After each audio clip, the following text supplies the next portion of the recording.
How's everybody today? Good.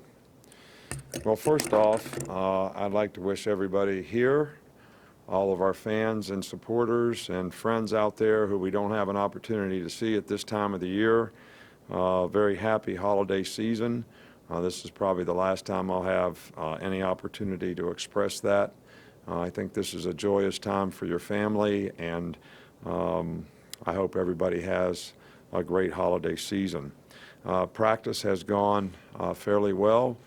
Today the players had really good intensity, mental focus, and for the most part we have done a pretty good job in that regard. Yesterday was a little bit sloppy, but I think when you practice 7 days in a row, and the reason we do that is we want to condense the time that the players are here so they have a little bit more time off to be at home, to spend with their families for Christmas, as well as maybe the time over break. So, but they kind of get that, they understand why we do what we do, and they've responded very well. You know, we have a high standard of expectations here for how we want to do things to try to be the best that we can be, and every player's got to understand that, and understand that your destiny and your future lies in what you're willing to put into and the choices and decisions you're willing to make, you know, moving forward from this time on. And you know, some people can do that, some people can't, and it'll be interesting to see how our guys do it and how we can get them to do it. And I think that'll be a real key to how well we play in a game against a very, very good team. Every time I stand up here, I try to convince everybody what a great team Washington has, and they are a very, very, very good football team on both sides of the ball, and special teams are very well coached. They've got good schemes, they've got good players, so this is going to be a real tough game for us. This is by far the best team we played against all year long. You know, tomorrow we move practice up, and that's strictly so the players have more travel time to get home, so they can extend their vacation time a little bit and spend several days home with their family for Christmas. From an injury standpoint, everybody was back at practice today, so you know, Keith Holcomb practiced today, Cam Robinson practiced today, so that was, we got some guys that are nicked up, but nobody that couldn't go out there and practice and get their turns. Start on the left with Rainer. How has the importance of the slot cornerback position changed over the years, and especially with the proliferation of spread offenses, and how was that position viewed maybe before the advent of these spread offenses? I don't. Star position. The star position. Well, I think that the star position has transitioned to an every down position. I think I remember the time, maybe when I was back at the Cleveland Browns, which I don't know, maybe it's longer than maybe I want to remember it to be, but where that was really kind of a guy that's played specialty down, probably third down and 2 minute. And it wasn't that you really played maybe one team like the Houston Oilers were a run and shoot team, so you would play nickel or dime almost the whole game. So you were looking for a guy that was a good cover guy and really could get you off the field on third down. But now I think with most people running this style of offense, and probably 80% of our snaps are played in nickel. And I'm talking about first and second down snaps now, not just third down snaps. So that guy has to be a much more complete player. He's got to be a bigger guy. He's got to be a good tackler. He's got to be a good cover guy. So he's got to have some corner attributes because he's going to cover a receiver in the slot. But he's also got to be a guy that has some safety type attributes, that's big and physical and can play the run, set the edge for you sometimes, and be a really good tackler, because really his position is an outside linebacker for all practical purposes. I mean, we call him star because if you put our defense up, the Sam would be doing the same thing as the star. There's just some things Sam you would never ask to do on a wide receiver. So that's why the position's named star. So it has changed quite dramatically in the last, 10, 15 years. Back up from here to the right. Mark. Yeah, I just want to ask you what you've seen on film from Washington quarterback Jake Browning, and what kind of athlete is he in terms of playing with his legs? Well, he's a really good athlete. He's got quickness. He's got pocket presence. He extends a lot of plays. He can run. He's athletic enough to run. And, you know, this guy is a really, really good player. He's accurate throwing the ball. Gets the ball out of his hand quickly, and does a really good job of executing their offense. So this will be one of the best quarterbacks we played against all year. Back over here with Aaron. I know you've been busy. I don't know if you've seen, you get 6 former players elected to the Pro Bowl. Just wondered your thoughts on that. Oh, I think it's great. I really didn't see it. So, I mean, not that I don't think what you guys do is important, but I just don't have a lot of time to read the paper this time. I don't do the internet, as you well know, and I don't watch TV much. So, who are they? I'd like to know. I feel great. Julio, Dante, CJ, Landon, and Pa. Yeah, it's great. I think it's fantastic. I mean, I'm so happy that, you know, we try to do a good job of helping our players develop here so they're more ready to play in the league. And we've had some awfully good players. Every one of those guys are really, really good players. And I'm really excited for them and their families. They did a fantastic job here for us. And to see them get recognized now in the league as one of the top players, you know, is, I think, fantastic for them. And I'm really proud of them and really happy for them. Back over here with John Zener. You've obviously had some freshmen come in and earn playing time, earn starting spots and everything. Is there a common denominator from some of those guys that kind of separates them, makes them, maybe it's maturity, whatever, that kind of makes them ready to play? Well, I think you probably hit it right there. I think some guys are more ready to play than others. I think some positions are easier to play than others. Probably the offensive line being the most difficult, and Cam Robinson, and then Jonah this year being able to play that position at tackle is, you know, speaks volumes for sort of the maturity that they had to be able to be responsible to do their job. I think the biggest thing that incoming players have to understand is the guys that can focus on development and really have it in their mind that they have to learn and grow to be able to be college football players are the guys that come in with the right mindset so that they can transition into being a college football player.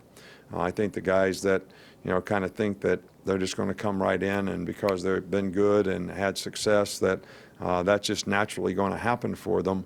I think those guys struggle a little bit because they're not really focused on what they need to do to be a complete player at their position. And I think that's really the key for a guy being able to play early as a college player. Now, is that maturity? I mean, I guess we could call it a lot of things. But I guess what I would say is mature competitors usually understand what they have to do to be able to go play well, and they're willing to put the time and the work in to get there. So maybe it's not maturity as a person as much as it is maturity as a competitor. Back over here to right with Tony. What would you say to a player that asked you to sit out the bowl game to protect his NFL career in the future?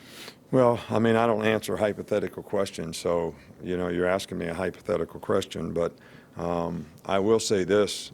I think when we created the playoff, which all you wanted to do, and all you wanted to make it 4 teams, and now all you want to make it 8 teams, and then pretty soon all you guys are going to want to make it 16 teams. And the only focus is on the playoffs.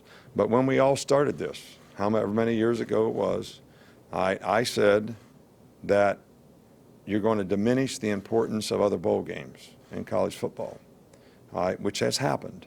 That has happened. All anybody talks about is the playoffs. We have a whole bunch of other bowl games that, you know, people don't think are all that important.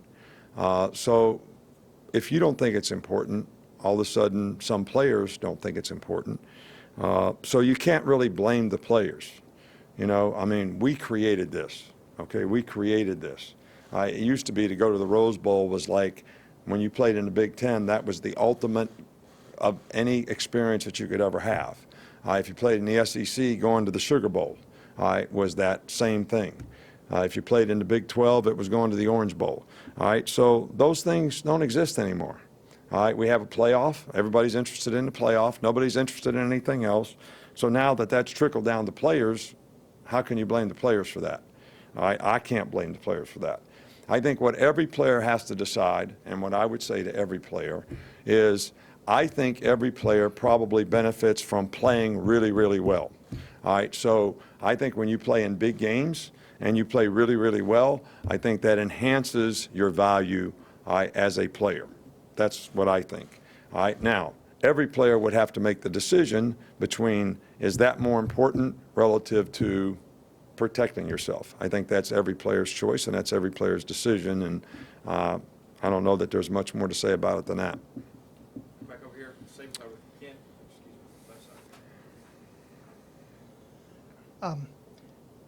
What's an area or two that Josh Jacobs particularly improved throughout the course of the season, and how important was that improvement given, several backs got dinged up a little bit? Well, I think it was really important for us. We didn't have a lot of depth at the running back position, so we actually had two freshmen.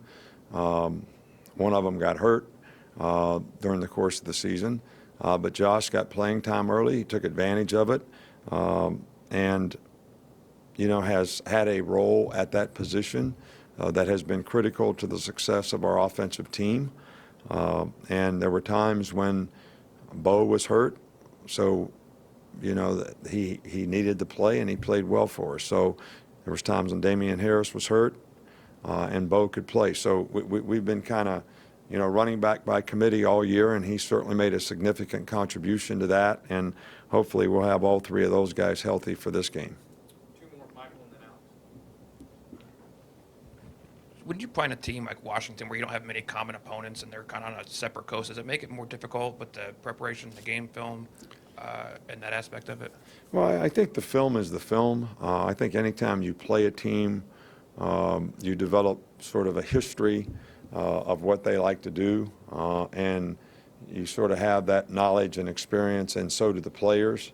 And I think when you play somebody that's not a common opponent, that you've never played before, the film is the film. So there's a lot more research that you do, but there's a lot more to learn, because you're not starting from, okay, we played these guys every other year for the last 10 years. We kind of know what they like to do. There's none of that. So you're kind of teaching the players from scratch, and you're kind of learning it from scratch. And I think when you have extra time, when you play in these kind of games, when you play opponents that you haven't played before, that's probably helpful to the players. Wrap up here with Alex. Just kind of quickly, we saw our Darius out there working a little bit with the quarterbacks. Can you kind of explain, is there any reason with that? And Working with the who? he was throwing passes and, Well, he used to be a quarterback. He didn't. He was. There is no reason for that. I mean, he's got a pulled muscle, and he's limited in practice. So I don't know of any reason for it. And if we had a reason for it, do you think I would tell you? I mean, where do you guys come up with this? I'm doing everything I can not to say bad words on the holiday season. and I did want to ask you about Washington's secondary. What's your take on kind of? Well, they're really good. They do a great job of, they break on the ball. They're ball hawking. They have lots of interceptions, which I think always tells you guys have good ball judgment, good ball skills, and people can break on the ball, and they do a really good job of that. They play a lot of middle of the field close type coverages, and their guys do a really good job of executing, kind of Seattle Seahawk-like, very similar to the way they play in the secondary, and their guys break on the ball and do a really good job. Thanks, Coach.